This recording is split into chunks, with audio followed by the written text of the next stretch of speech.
भाजपनं नव मिशन महापालिका इलेक्शनची घोषणा केलेली आहे। महाराष्ट्र जिंकल्यानंतर आता स्थानिक निवडणुकांकडे लक्ष दिलं आहे। विधानसभा इतकंच बळ पालिका आणि नगरपालिकेसाठी लावलं जाणार आहे। चंद्रशेखर बावनकुळे यांनी पक्षाच्या जिल्हाध्यक्षांना या संदर्भातल्या सूचना दिलेल्या आहेत। भाजपचे प्रदेशाध्यक्ष चंद्रशेखर बावनकुळे यांनी जिल्हाध्यक्षांची ही बैठक घेतलेली आहे आणि या बैठकीमध्ये त्यांनी सर्व जिल्हाध्यक्षांना या संदर्भातल्या सूचना दिलेल्या आहेत। महाराष्ट्र जिंकल्यानंतर आता स्थानिक निवडणुकांकडे भाजप लक्ष केंद्रित करणार आहे। विधानसभा इतकंच ताकद, विधानसभा इतकंच बळ पालिका नगरपालिकेसाठी देखील लावलं जाणार आहे।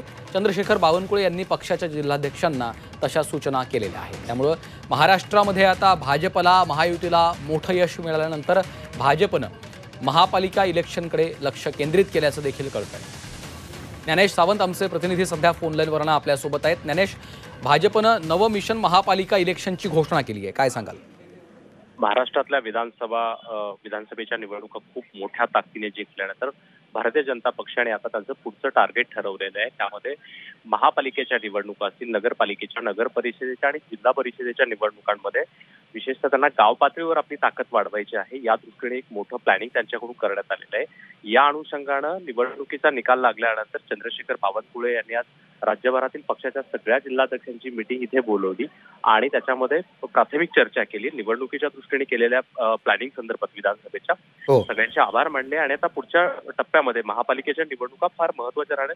राज्यातल्या एकूण 27 महापालिकांपैकी मागच्या निवडणुकीमध्ये साधारण 17-18 महापालिकांमध्ये त्यांची सत्ता होती। आता अधिकच्या महापालिका कशा पद्धतीने जिंकता येतील याचं एक मोठं नियोजन आता पक्षाच्या पातळीवर सुरू झालेलं आहे। त्यासाठी संघटनात्मक बैठक फार महत्त्वाची होती, ती आज पार पडलेली आहे। जिल्हा परिषदेच्या निवडणुकांमध्ये देखील त्यांना महत्त्वाची भूमिका घ्यायची आहे। सुरुवातीला ठाकरे सरकार आणि त्यानंतरच्या कालावधीमध्ये